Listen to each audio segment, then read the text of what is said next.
Hey, good morning, YouTube. Today I want to show you what's going on with rates, what's going on with inflation, why rates fell yesterday after the inflation report. We'll get into that. We're going to show you some commodities, potentially a trade a little bit later in the video. So sit back, grab a cup of coffee, and let's dive in. All right, first, I want to show you this report that was actually on Reuters, and I really like the way it was done. It shows the different CPI measures, inflation measures. There's PCE, there's CPI, and within that's considered your headline. And then within inside that, you've got your core CPI and your core PCE. So they've graphed that out very nicely with the Fed funds rate. So you can see back in July timeframe of last year, that was when they did their first cut. Actually, I believe that was in September. So in September, they did their first cut, dropped. This piece right here is considered your real rate. Okay. What's got everybody scared is that section right there. You can see that little tick up in inflation over the last couple months. What people are feeling is that tariffs are causing inflation.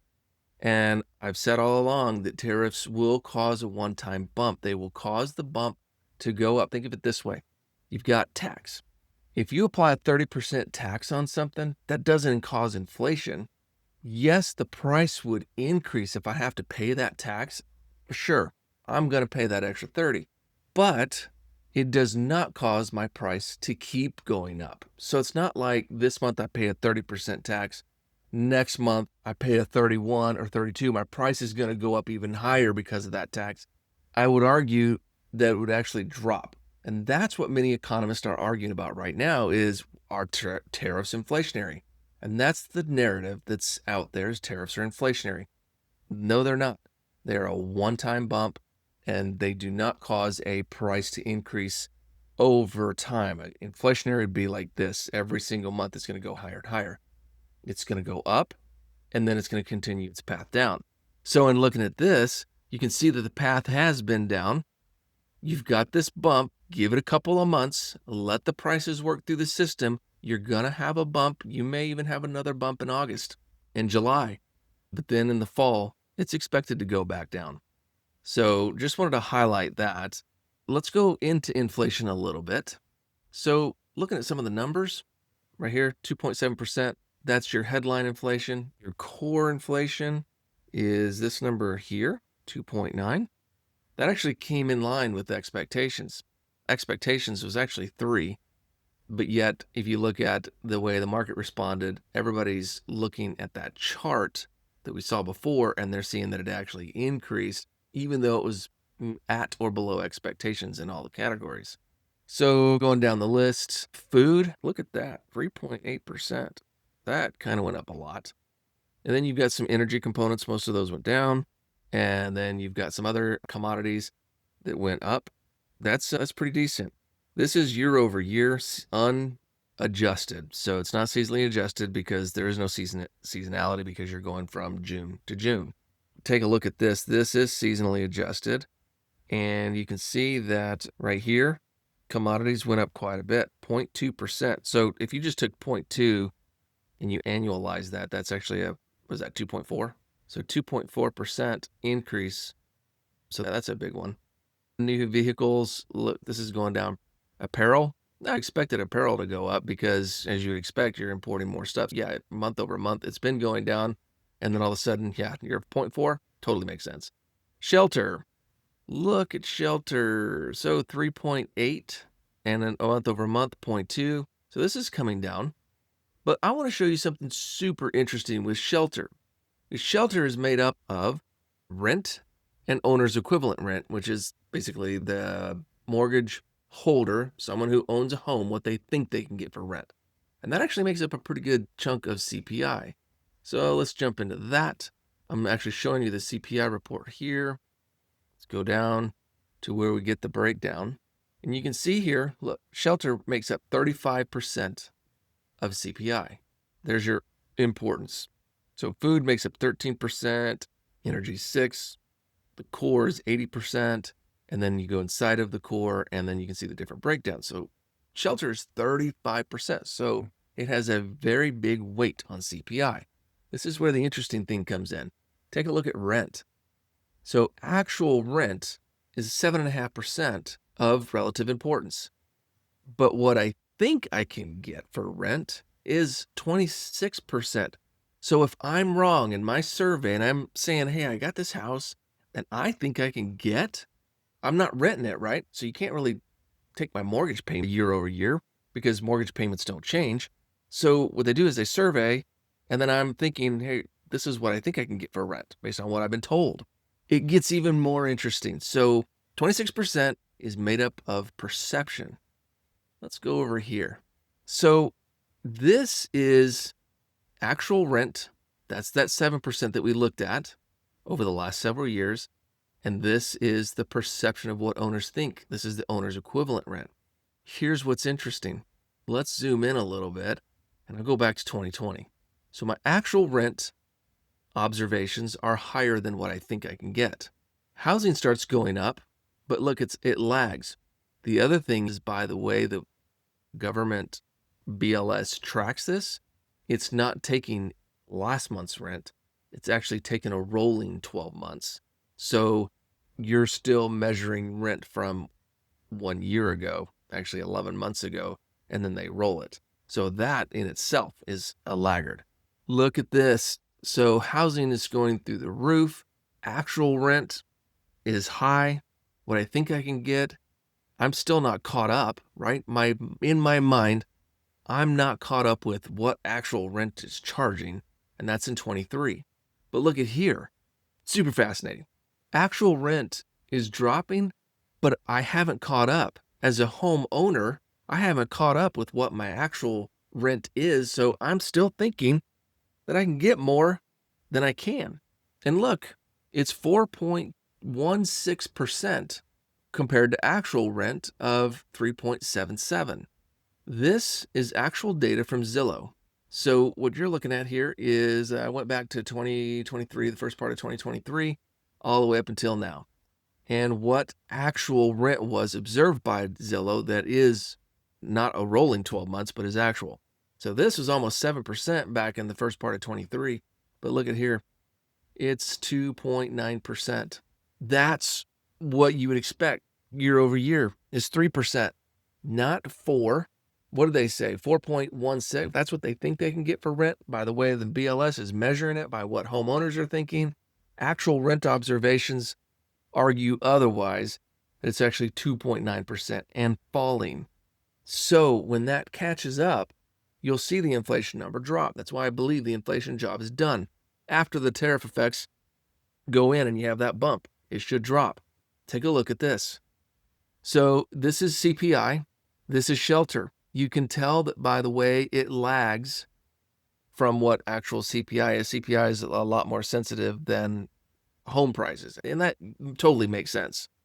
You're not going to see home prices move as quickly as a CPI. So several months ago, actually about a year ago, I forecasted out this green line, what I thought that based on my belief of where that delay of 16, 18 months, plus what the rent was being observed at the time. And this, I've not changed this green line. And you can see that blue line, the shelter component, is tracking right along with my forecast.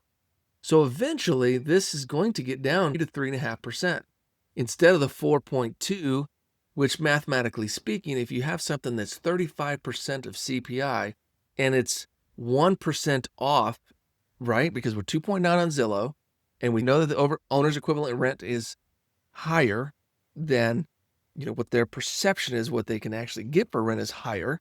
That's 1% off. So if 35% of your inflation is 1% off, 1% high, of course CPI is high. I hope that makes sense. Let's go back to CPI. Let's look at something else. So there's some other things like insurances and airline fares. You'll see those go up and down, but it only represents 2 or 3% of the CPI. Food away from home, we saw that was expensive, and this might be why. One of the reasons why. Take a look at meats here. All right, so we're looking year over year, and then, this is month over month, and this is year over year, this column. Look at meats. So you got 1.2% increase, but beef specifically, while it has a low relative importance, look at the price of beef from 1 month to the next. I know you've probably seen that at the grocery store. I have. 2%. 2% increase just in beef. Uncut beef roast, 2.4%. Uncooked beef steaks, 3.2% month over month. That's huge. Huge. Pork, it's actually fallen a little bit. Bacon, 1.3. Ham, down 2.5. Fascinating. Fascinating. Lunch meats, down 2.1%. These have really, like, very small impact on CPI, but nonetheless, it does have an impact. Specifically, when you're looking at food away from home and when you're eating out, it is definitely more expensive. We're talking about commodities, meat. Let me show you cattle and hogs. That's a fascinating exercise. This is your live cattle futures. This is cattle commodities, and this is your lean hog commodities. Take a look at this, and I'll go back in time. Look at these cattle prices. Now, this is price per pound. Think of it like this. Each pound, if I were to take it to auction, count it to auction, and I averaged all the prices, I'm looking at $2.22 per pound. They put a multiplier of 100. So it's $2.22 a pound.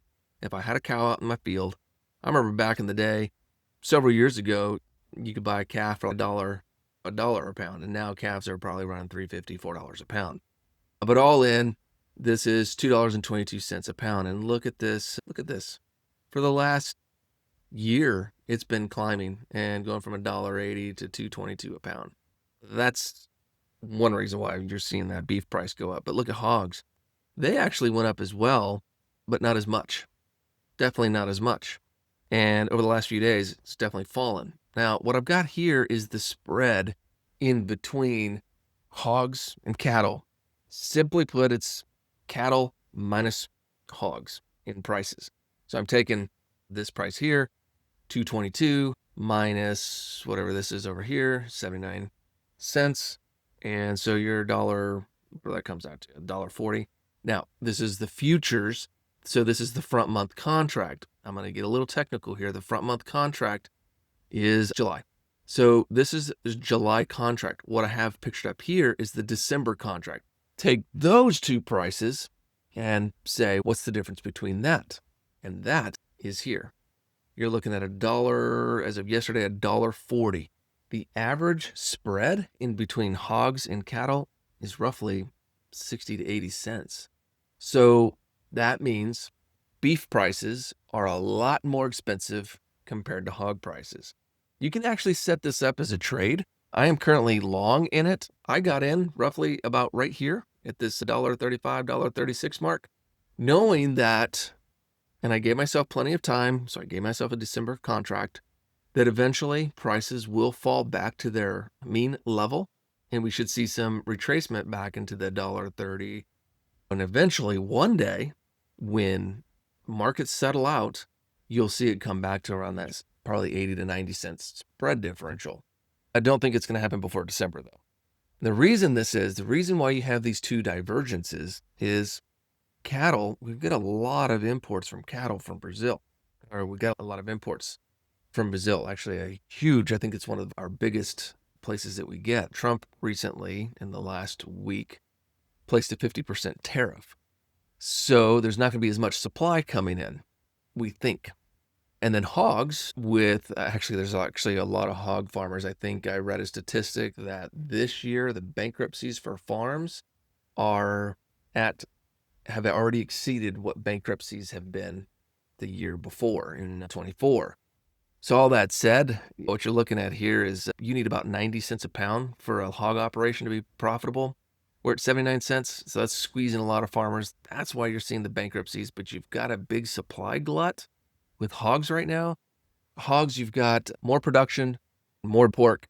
They're producing more. They're bigger weights and bigger litters on average than what has been done in the past. So that's why you're seeing hog supply increase, which is causing prices to drop. And the inverse is true. You've got a 73-year low with cattle inventory. So when you think about all these ranches and the herds out there that you see, we're at a 73-year low. It hasn't been this low in 73 years, which requires us to import from like the Brazils of the world. And when you have a 50% tariff over there, prices are going to go up. It's definitely going to hurt imports. I'm not going to show today how to go in and trade this, but you can actually trade the LEZ 2025 and the HEZ 2025. I've showed previous videos on how to trade futures. You can go find that futures contract, and simply what I'm doing is I'm selling the LEZ 2025 and buying HEZ. So I'm selling cattle, buying hogs, and I'm doing that in 40,000 pound lots. It does require a significant amount of cap, but once that differential narrows, each penny going from $1.40 down to $1.39 is worth $400 per spread contract that you have. So again, this is not financial advice. I hope you enjoyed this video. I went around from CPI to cattle to housing. Hope you enjoyed it. Wanted to make it a little bit brief before the market opens, and happy trading.